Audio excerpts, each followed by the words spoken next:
ओमकारेश्वर ज्योतिर्लिंग मध्य प्रदेश के प्रसिद्ध शहर इंदौर के समीप स्थित है।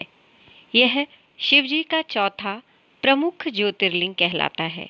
ओमकारेश्वर में ज्योतिर्लिंग के दो रूपों ओमकारेश्वर और ममलेश्वर की पूजा की जाती है। ओमकारेश्वर ज्योतिर्लिंग को शिव महापुराण में परमेश्वर लिंग कहा गया है।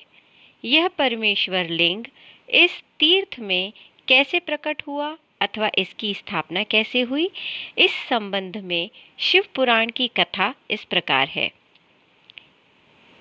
एक बार मुनिश्रेष्ठ नारद ऋषि घूमते हुए गिरिराज विंध्य पर पहुंच गए। विंध्य ने बड़े आदर सम्मान के साथ उनकी विधिवत पूजा की। मैं सर्वगुण संपन्न हूँ, मेरे पास हर प्रकार की संपदा है, किसी वस्तु की कमी नहीं है। इस प्रकार के भाव को मन में लिए विंध्याचल नारद जी के समक्ष खड़ा हो गया। अहंकार नाशक श्री नारद जी विंध्याचल की अभिमान से भरी बातें सुनकर लंबी श्वास खींचते हुए चुपचाप खड़े रहे। उसके बाद विंध्य पर्वत ने पूछा, आपको मेरे पास कौन सी कमी दिखाई दी? आपने किस कमी को देखकर लंबी श्वास खींची है? नारद जी ने कहा, विंध्याचल को बताया कि तुम्हारे पास सब कुछ है, किंतु मेरु पर्वत तुमसे बहुत ऊंचा है। उस पर्वत के शिखरों का विभाग देवताओं के लोकों तक पहुंचता हुआ है। मुझे लगता है कि तुम्हारे शिखर के भाग वहां तक कभी नहीं पहुंच पाएंगे। इस प्रकार कहकर नारद जी वहां से चले गए। उनकी बात सुनकर विंध्याचल को बहुत पछतावा हुआ। वह दुखी होकर मन ही मन शोक करने लगा। उसने निश्चय किया कि अब वह विश्वनाथ भगवान सदाशिव की आराधना और तपस्या करेगा। इस प्रकार विचार करने के बाद वह भगवान शंकर जी की सेवा में चला गया, जहाँ पर साक्षात ओमकार विद्यमान है। उस स्थान पर पहुंचकर उसने प्रसन्नता और प्रेम पूर्वक शिव की पार्थिव मूर्ति मिट्टी की शिवलिंग बनाई और 6 महीने तक लगातार उसका पूजन और अर्चन किया।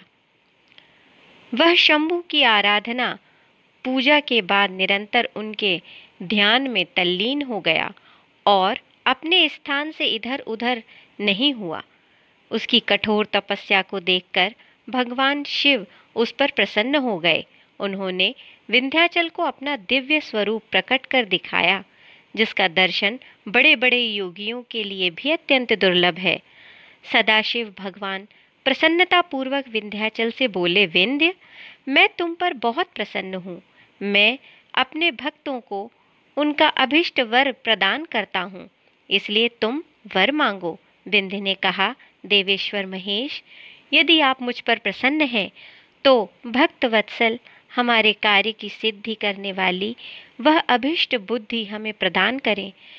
विंध्य पर्वत की याचना को पूरा करते हुए भगवान शिव ने उससे कहा कि पर्वतराज, मैं तुम्हें वह उत्तम वर बुद्धि प्रदान करता हूँ।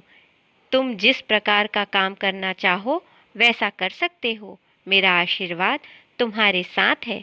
भगवान शिव ने जब विंध्य को उत्तम वर दे दिया, उसी समय देवगण तथा शुद्ध बुद्धि और निर्मल चित्त वाले कुछ ऋषिगण भी वहां आ गए।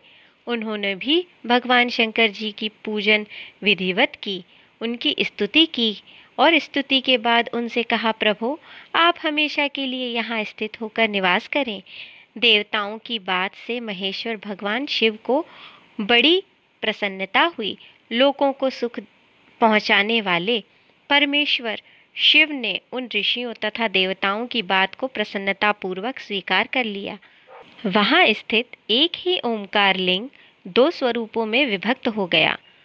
प्रणव के अंतर्गत जो सदाशिव विद्यमान हुए, उन्हें ओमकार नाम दे दिया गया। इसी प्रकार पार्थिव मूर्ति में जो ज्योति प्रतिष्ठित हुई, वह परमेश्वर लिंग के नाम से विख्यात हुआ। परमेश्वर लिंग को ही अमलेश्वर भी कहा जाता है।